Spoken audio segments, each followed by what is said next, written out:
Fono koretitra taloha mialatsiny aho ampsay raha miadalana sy miady efa vita tsy teny intsony aho fa ampsay miafantsirara iko finao ihany nambapy ty fo ny ankotranao tsy misy tiko fa ianao ihany dia aza manay efa voatokanany atsika roa tsy majery miafa fa afa-po fa tikianao baby ianao lady ianao tsy foko lay voa rehefa nome lovy aminao ny andro mahony tsy nateo anao tsy tiako hiverina mihitsy io fa nilanao no tandroko kazamana lavitray eo anilanao no matsaray raha inozanao dia asangay ianao ny fanafody ny fiainako raha tsy hoinao dia tsisy ny tarenako lavitray anao ka tsitsay atao dia tsy masy ty talao manadiny alahelo sisa tavela tao ampoko tao zao mijana tsy hoinao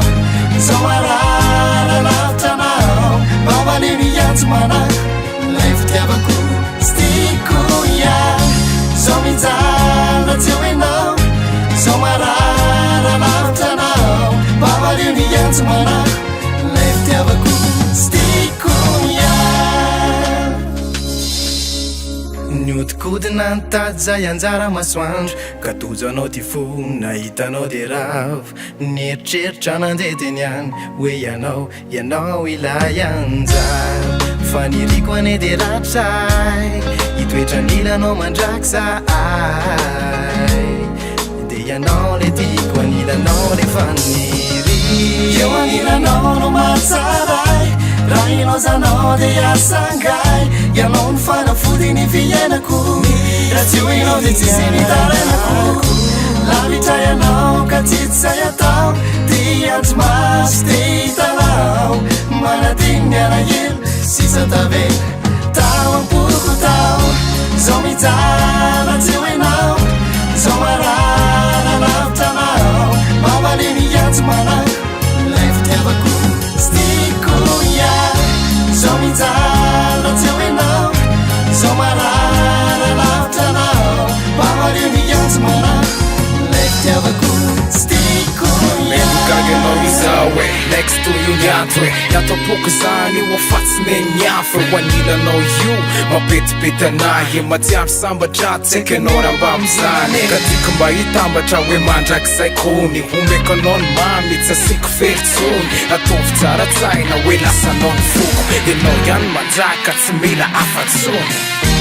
eo anilanao no matsaray raha ilozanao dia asangay ianao no fanafody ny fiainako raha tsy hoinao dia tsisy tarenako lavitray anao ka tsitsay atao dia tsy masy ty talao anadiny alahelo sisa tavela tao ampoko tao zao mijana tsy hoinao izao marara lavitranao manadiny antsy manako lay fitiavako stiko ia zao mijana tsy hoinao izao marara lavitranao mamaniny antsy manako lay fitiavako stiko ia mbavalio